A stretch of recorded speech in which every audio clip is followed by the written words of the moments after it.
we are gonna move on to the Browns at Chiefs. Had to write something down here. So Browns at Chiefs. Chiefs get out to fast start. My prediction was it was gonna be close at halftime. I guess I was kind of right, a 9 point margin. We're gonna get into in the next segment about where I was right, where I was wrong with the playoff games. It'll be a quick segment. Chiefs offense and just really showed up. Even though they didn't put up a lot of points, they put over 300 yards of offense in the first half alone. Browns defense was able to hold up a little bit in the red zone, only forcing a field goal. Chiefs got a field goal at the end of the half, and we'll talk about what set that up. Browns really kind of just shot themselves in the foot. Obviously, the touchback rule that everyone's been talking about came into play here. Rashard Higgins gets blown up, head-to-head contact on which should have been a penalty. Ball rolls out of the end zone. That would have made it 17-16 Browns, if I'm not mistaken. Browns had a chance. Now, I still believe the Chiefs probably would have went down and got a field goal because it basically would have been the same amount of time on the clock. I think the Chiefs still would have been able to go down, kick a field goal. Probably would have been 19-17 at half. Then the Browns do end up in the second half scoring a touchdown to make it. It was 19-17 or 20, or by that time it was 22-17 because they had kicked another field goal. The main thing I really want to get into is after Patrick Mahomes went down with his injury, whether it was concussion, nerve damage, or a nerve strain in his neck, whatever they're calling it. I'm pretty sure it's a concussion. With about 8 minutes left on the clock, the Cleveland Browns get the football down 5, and Kevin Stefanski, I think the lights were a little too bright with his play for him in his play calling area because so the Browns get the ball with 8 minutes left. They move the ball 12 yards. They go first down, second down, third down. Baker Mayfield picks up a rush. He quarterback sneaks on a 4th and 1 to get a first down, and then they have to call a timeout because they don't have a play ready. And then they go first down, second down, third down, and then they punt. So they essentially moved the ball 12 yards and burned 3.5 minutes because they punted with 4 minutes and 30 seconds left. And then the Chiefs end up icing the game with Chad Henne, which is just ridiculous in that whole sequence. I just didn't understand why the Browns were very, very hesitant. They were trying to run the ball, kill the rest of the clock out. I would have just made sure to score and make sure Chad Henne would have to beat me. Obviously, he could have tied it with a field goal had the Browns gotten a 2-point conversion if they would have ended up going down and scoring and getting 2 to try and make it a 3-point game. The Browns were very conservative in that drive. Really, I think their approach was, okay, we're going to kill as much clock as we can while scoring a touchdown. I think they were a little scared of the moment, trying to just play too conservative. They know their defense blows. Their defense, they got to the playoffs in spite of their defense because they basically on the season got outscored. Their defense gave up more points than their offense put up in the entire regular season. Their defense is not good at all. So I think that was definitely in Kevin Stefanski's mind. I don't know. It was a little frustrating as I was kind of rooting for the Browns silently.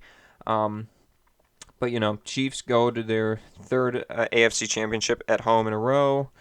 Congratulations to them. I have no doubt that Patrick Mahomes will play in the AFC championship. I think he will be cleared and ready to go in time. I have other thoughts about that, but we'll probably get to that some other time. The Sunday night game, Bucs at Saints. Drew Brees basically looked like he was an 8-year-old girl out there trying to throw a football. All of Tampa Bay's touchdowns came off of Saints turnovers that led to Bucs starting deep in Saints territory. I don't think Tom Brady played great.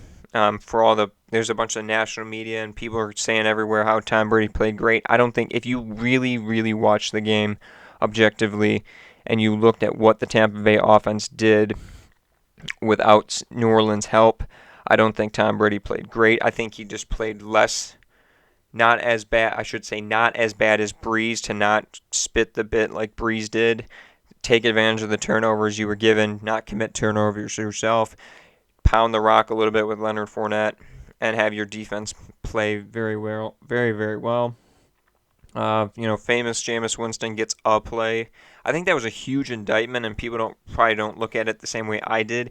If you have to have your Jameis was classified as the third string all this season. Obviously, Taysom Hill was hurt or out for the playoff game. But when you have to bring in your backup quarterback to throw a pass that's more than 20 yards downfield, I think that's a huge indictment on your current system with Drew Brees.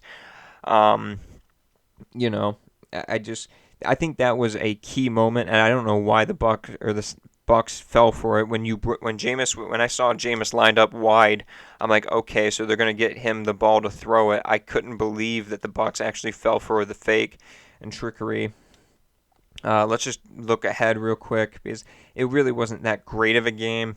None of these games are really great. I mean, Packers kind of put the lid on the Rams. Bills basically bludgeoned the Ravens.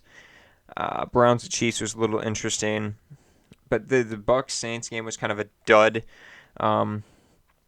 So where do the Saints go? Obviously, it's expected Drew Brees will retire.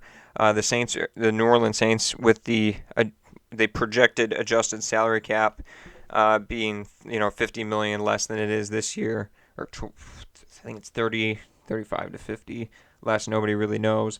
The Saints are going to be over $100 million over the projected next year's salary cap. It's going to be a fire sale. The New Orleans Saints are basically going to look like an expansion level roster. Obviously, it's expected Drew Brees will retire. You could expect to see Michael Thomas out, considering he was hurt, and there's a lot of frayed relationships there. Taysom Hill's making more money. I was doing some research than one of their top offensive linemen, Teron Armstead. So I think this is the last that we'll see of the last we'll see of the New Orleans Saints as we've come to know them, I should say. Outlook for the Bucs, I do think they will lose against the Packers, especially the way Tom Brady's been playing late. Nobody really wants to acknowledge the way he's just been playing really average. I think you could take a handful of quarterbacks from around the league and have them do what Tom Brady has done, in Wild Card Weekend against the Washington Football Team and against the Saints, and I still think the Bucs would have won. I couldn't make the argument the Bucs would have won more handedly against those two teams than what they did with Tom Brady. When you're given the keys to a Ferrari, it's hard not to just press on the gas and not go off the rails. That's basically what the Bucs are with all their weapons. Mike Evans, Chris Godwin, Cameron Brate, O.J. Howard, Rob Gronkowski, who's played much better, and adding Antonio Brown. We will be doing in short order a championship weekend predictions, possibilities for the Super Bowl. And so this was just a quick divisional round breakdown, giving a little bit of outlook for each team. Where do the teams who got sent home, what do they do from here? And then where do the winners, how do they stack up going forward? I'm Zach. I hope you guys enjoyed listening to these two episodes. Please if you like what you hear, please like the video. It helps the YouTube algorithm. Please subscribe if you are new to the channel and haven't subscribed already, and we really appreciate the support. Please comment on any and all that which you have heard. I love having dialogue. I've had dialogue a couple times with some of our listeners before. Really, really enjoy that, and thank you for listening.